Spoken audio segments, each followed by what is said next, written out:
Taking care of your clothes is one of the best ways to have a long-lasting and fulfilling wardrobe. By having clothes that last for years and years to come, you're not only building a wardrobe full of really reliable pieces, but you're also reducing waste and you are reducing demand for new items. So today I'll be sharing with you all of my favorite tips and tricks to maintain the quality of your clothes, from regular maintenance to laundry care. If you want to see more tips on how to maximize your clothing's potential, make sure you hit that subscribe button and give this video a thumbs up. And without further ado, let's get into these tips. So first, I want to talk about the regular maintenance of your clothes beyond just laundry. And one of the first things I want to address, and frankly, one of the most annoying things I would like to talk about, is pilling. We all have items in our wardrobe that are more prone to pill than others. I'm actually wearing one right now. This is a very pilly sweater. Now, the cause for pilling is when the little fibers in your fabrics become loose and then they get tangled around each other, which creates those little balls of pills, balls. That's not right. And they cause your clothes to look and feel more worn out. And pilling can happen for a number of reasons. It can be caused by just simple everyday wear. It can be caused by washing the item too many times. It can even be caused by just having that item up against another item in your closet and it rubbing together. So I found that the best solution to solve this very annoying problem is to get yourself a fabric shaver. I use a battery-powered one, which I will link in the description box down below. I've had it for a very long time. This is one of those things that you will buy once and never again, or you can get a manual one, which is essentially just a comb. These tools are going to be able to remove those pills a lot more easily without damaging the fabric of your item. And also, it is so satisfying. The main time of year that I pull it out is actually in the beginning of the winter season, or just when it gets cold, because I notice that a lot of my sweaters have pills on them, and I will just take them out, spend a few minutes depilling them, if that's what you want to call it, and they look good as new.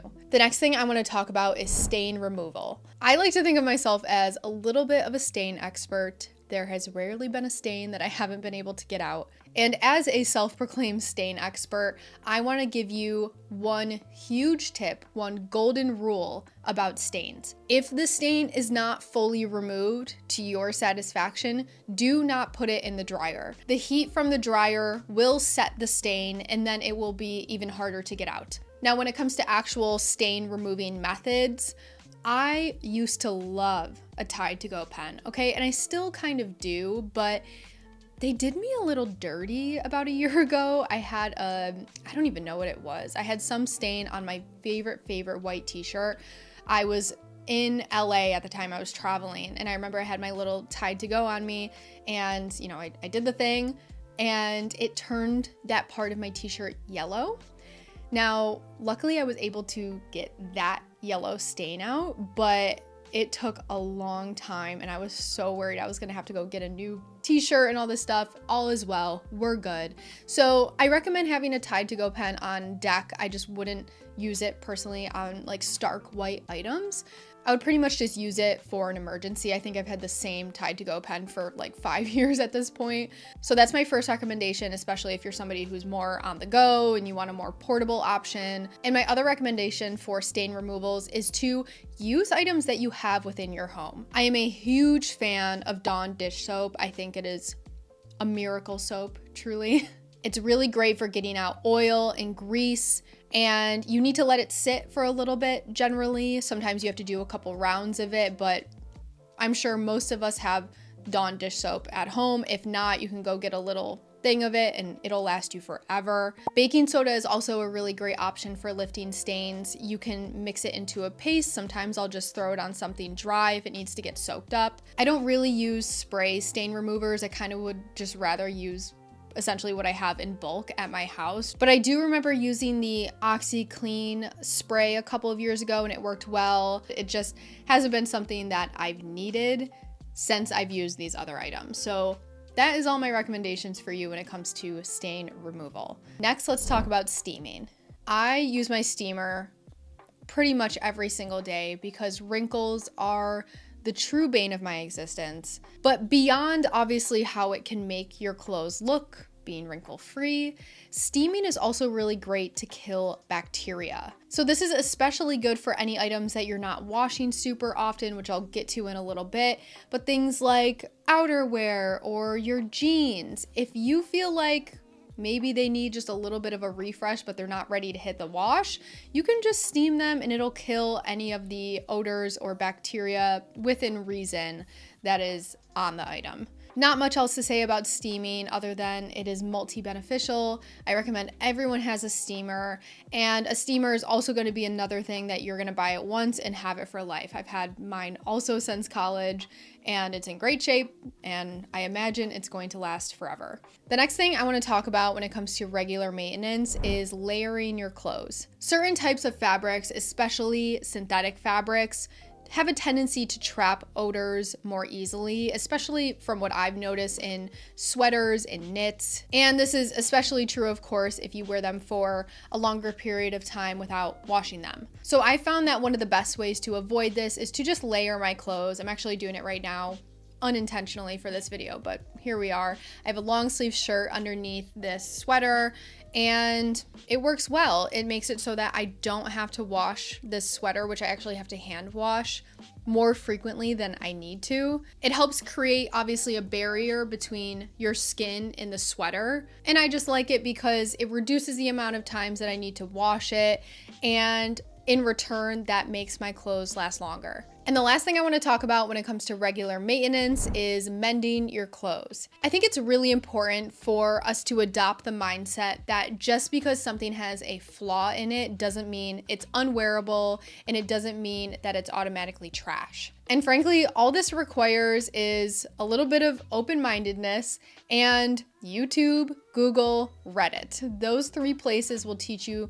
how to fix, pretty much everything within reason, of course. Many people have found really easy ways to mend small flaws, and people have also found really creative ways to mend flaws as well. Things like patchwork and embroidery, and I actually am a part of a subreddit called Visible Mending, and it's really inspiring to see what people are actually doing to fix the clothes within their wardrobe instead of, trashing them or getting rid of them and having to buy something else. So mending doesn't only allow you to save potential money that you would spend on a new item, but it also helps reduce waste, so it is very much a win-win. Okay, so now that we've talked about regular maintenance, I now want to talk about laundry care. Now, when it comes to laundry care, one of the best ways to make your clothes last is to actually wash them less. Overwashing an item can cause fabrics to fade faster, wear out faster. It can cause them to lose their shape. It can just make them a little bit more worn. I generally aim to wear most of my items anywhere from 3 to 5 times, give or take, before I wash them, unless they are visibly dirty or smelly.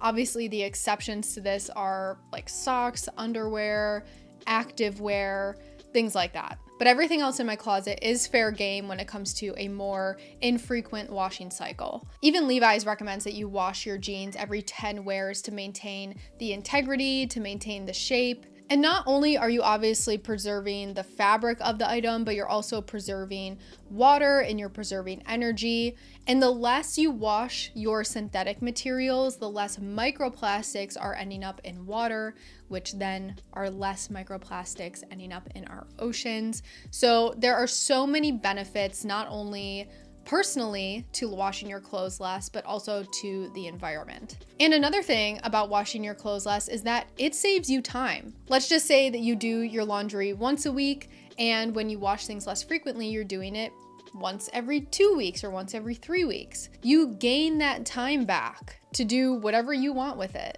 So my advice to you is, unless something actually needs a wash, unless it actually is visibly dirty or smelly, or you just know it's time for it to go through the washing machine, it is perfectly okay to hold off. Next, let's talk about laundry detergent. So from a more eco-friendly, environmentally conscious standpoint, opting for powdered laundry detergent is better than the laundry detergent that is in those big plastic jugs. Package Free offers a really great powdered laundry detergent that I have used in the past. It's fantastic.